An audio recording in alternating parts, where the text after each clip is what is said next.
I checked into the motel a little after midnight. It was one of those roadside places that looked better in the booking photos. 2 floors, exterior doors, a flickering vacancy sign, and a parking lot sloping toward the highway. I had been driving for nearly 9 hours and only wanted a shower and a few hours of sleep. The clerk gave me room 214. The room beside mine was 216. I remember that because the numbers were crooked on the doors, like someone had removed them and put them back. At first, the only thing I heard through the wall was the television. Then, around 1:20 in the morning, the volume went down. A woman said, very quietly, "Please don't." I froze. There was a pause, followed by a man's voice, too low for me to make out. Then the woman said, "I already told you I don't have it." I sat up and listened. The walls were thin enough that I could hear the air conditioner clicking on and off, but not enough to understand every word. What I could hear was the fear in her voice. I knocked on the wall. Everything stopped. For almost a minute, there was nothing. Then 3 soft taps came back. I called the front desk and told the clerk there might be a problem in room 216. He hesitated before saying, "That room's empty." I thought I had misheard him. He repeated it. Room 216 had been out of service for several days because of a plumbing leak. I told him I could hear people inside. He said he would check the key log. While I waited, I heard the woman again. This time she was closer to the wall. "Please help me." I called 911. The dispatcher told me to stay inside, lock the door, and not confront anyone. Then someone in room 216 began moving furniture. A chair scraped across the floor. Something heavy struck the wall hard enough to shake the lamp beside my bed. I heard the motel room door open. Then footsteps crossed the walkway outside. I moved away from the window and turned off the light. Through a gap in the curtain, I saw a man standing between my room and the stairwell. He wore a dark jacket and carried a motel ice bucket. He looked ordinary. That was the worst part. He walked past my window, then stopped. My phone was still pressed to my ear. The dispatcher was asking whether I could see him. Before I answered, the man turned toward my door. He knocked twice. "Front desk," he said. I stayed silent. He knocked again, harder. "We need to speak to you about a noise complaint." The dispatcher told me officers were close. The man tried the handle. When it did not open, he leaned toward the door and said, "You called about the wrong room." Then he walked away. Police arrived less than 5 minutes later. The clerk met them outside with a master key. Room 216 was locked, and no one answered. When the door opened, the room looked vacant at first. The bed had been stripped. The television was unplugged. A section of carpet near the bathroom had been removed for repairs. But the bathroom door was shut. Inside, officers found a woman sitting on the floor with her wrists bound in front of her. She was alive. She had a swollen eye and a cut above her eyebrow, but she was able to speak. The man was gone. He had not used the front door after leaving my walkway. The bathroom window opened onto a narrow service lane behind the motel. Police found fresh footprints in the mud and a section of bent fencing where he had climbed through. The woman told them she had met him earlier that evening at a bar a few miles away. He said he worked at the motel and could get her a room for free because she had missed the last bus. He used a key card to enter room 216. Once inside, he took her phone and demanded money. When she told him she had none, he refused to let her leave. She had been in that room for almost 2 hours before I checked in next door. The room was supposed to be vacant, but someone had been using it. The key log showed an employee card had opened room 216 3 times that week. The clerk recognized the man from the description. He was a former maintenance worker who had been fired a month earlier, but his access card had never been disabled. Police arrested him the following afternoon at another motel about 20 miles away. In his car, they found 2 phones, several room keys, and receipts from 3 roadside hotels. The woman later told police that when I knocked on the wall, the man had warned her not to make another sound. She tapped back anyway. Those 3 quiet knocks were the only reason I knew someone was really there. I still think about what would have happened if I had believed the front desk when they said the room was empty. Because officially, it was.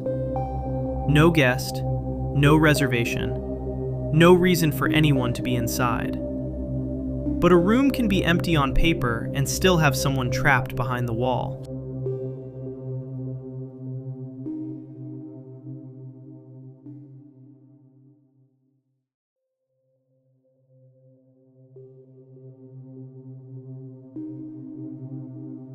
The clerk gave me the key to room 118. At least, that was the number written on the paper sleeve. It was after 1 in the morning, and I had been driving since sunrise. The motel sat beside an interstate exit with a gas station on one side and an empty restaurant on the other. It looked tired, but safe enough for one night. The clerk barely looked up while checking me in. He slid the key card across the counter and said my room was on the ground floor. I found 118, tapped the card, and the lock turned green. Inside, the room was dark. I reached for the light switch. Then I stopped. The bed was made, but nothing else looked normal. The television had been pulled away from the wall. A folding chair faced the window. The curtains were closed except for a narrow gap overlooking the parking lot. On the table were binoculars, 2 prepaid phones, and a notebook. Then I saw my license plate written on the open page. Beside it were the words, "Alone, blue suitcase, one night." My arrival time was written underneath, 1:07 a.m. I had checked in less than 5 minutes earlier. A small monitor sat on the dresser. It showed 4 camera feeds from outside the motel.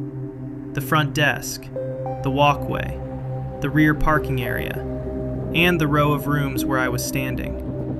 On one screen, I could see my car. A man in a hooded jacket was crouched beside the rear passenger tire. I opened the door and stepped outside. By the time I looked toward the lot, no one was there. I returned to the lobby and placed the card on the desk. The clerk looked annoyed until I told him what was inside room 118. His face changed. "That room isn't 118, he said. He checked the computer. My reservation was for room 116. The card should not have opened any other door. He locked the lobby entrance and called the manager. I told him to call the police instead. While we waited, he explained that room 118 had been listed as out of service for weeks.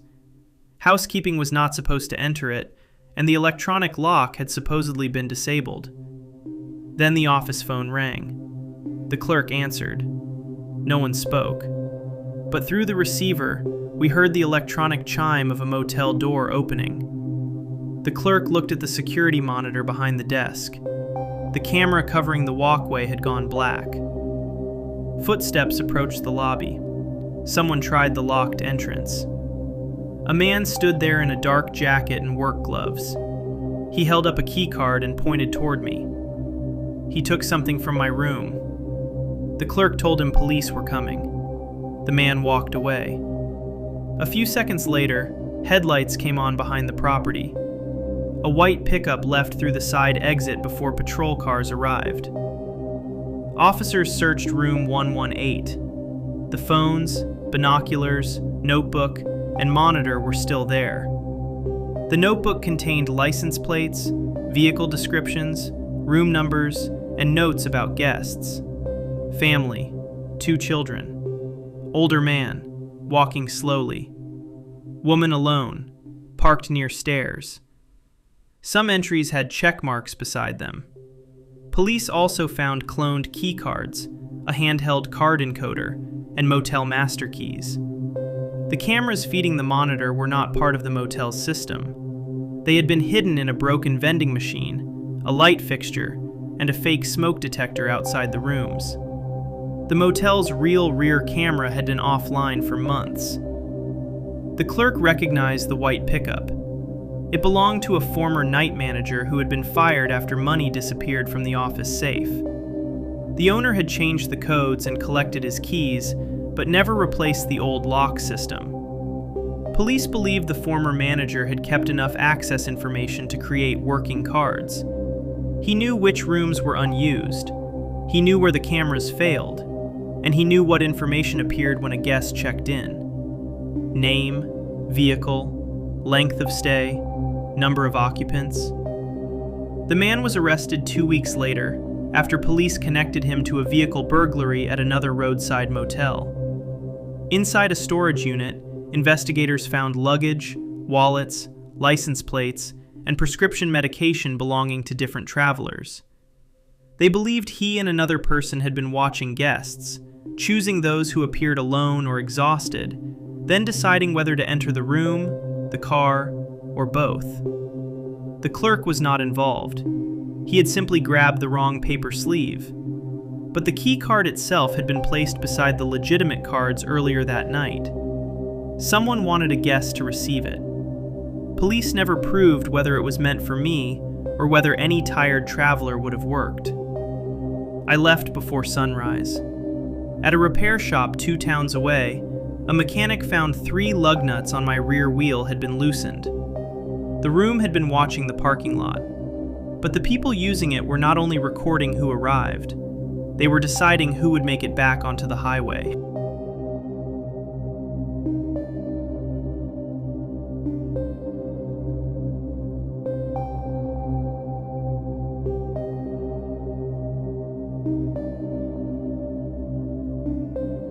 We noticed the extra lock because my daughter asked why our room had a baby latch on the outside. It was nearly midnight, and we had just carried our bags into a roadside motel after 10 hours of driving. My wife was helping our son brush his teeth, while I went back to the car for a cooler. When I returned, my daughter was standing in the doorway, pointing at the frame. A small metal slide bolt had been screwed into the exterior trim beside our door. If someone pushed it across, the door could not open from inside. It looked new. The screws were bright. The metal had no rust, unlike everything else on the walkway. I tested it once. The bolt slid cleanly into a bracket mounted directly on the door. My wife came over and stared at it. Why would that be there? The motel room already had a deadbolt and chain on the inside. There was no legitimate reason to install another lock outside. I took pictures and walked to the front desk. The clerk looked half asleep until I showed him the photo. Then his expression changed. He said the motel had never installed anything like it. I asked for another room. He checked the computer and said the property was full because of a highway closure farther north. I told him we were leaving. That was when he asked whether I had touched the bolt. I said yes. He lowered his voice. "Stay here. I'm calling the manager." He explained that a housekeeper had reported loose screws near another door 2 days earlier. Management assumed someone had tried to mount a hook. No one had checked the other rooms. My wife called while I was still at the desk. Someone had knocked on our door. 3 slow taps. She looked through the peephole and saw no one. I told her to get the children away from the door. The clerk called police. I ran back anyway. The walkway was empty. My wife had wedged a chair beneath the handle. Both children were sitting on the far bed with their shoes on. I checked the exterior bolt. It had been moved halfway across. Someone had tried to slide it shut, but one screw had loosened when I tested it. The bracket had shifted just enough to stop the bolt from catching. Then footsteps came up the stairs. A man in a motel maintenance shirt appeared carrying a cordless drill. He saw me outside the room and stopped. I asked what he was doing. He said the manager had sent him to repair a door. The clerk had not sent anyone. The man looked at the half-moved bolt and said, "That's not supposed to be open." I stepped between him and the room. He backed away, then went down the stairs without arguing. I followed far enough to see him cross the parking lot toward a dark minivan beside the ice machine. The engine started before he reached it. Police arrived as the van moved toward the exit. An officer blocked it with his patrol car. The driver was not the man from the walkway. A maintenance shirt was found on the passenger seat. The man with the drill had run behind the building. Officers found him hiding in an unlocked laundry room. Neither man worked for the motel. The drill bag contained screws, slide bolts, gloves, several key cards, and a small pry bar. Police checked every exterior door. 4 other rooms had matching brackets installed. In 2 cases, the bolts had been painted to blend into the trim.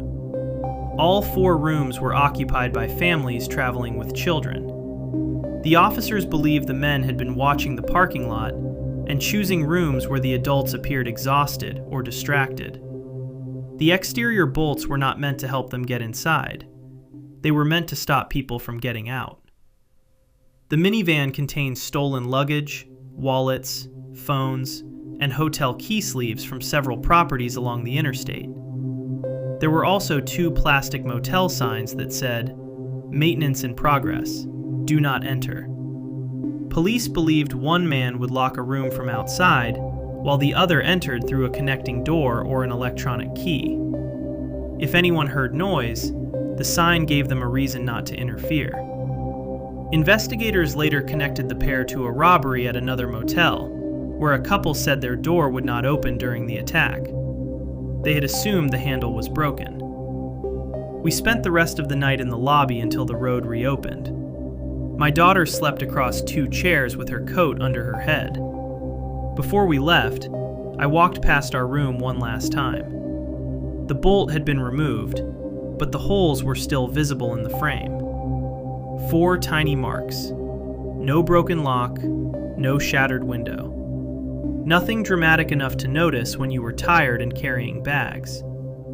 The room had looked secure from the inside. The danger had been installed where only someone in the hallway would think to look.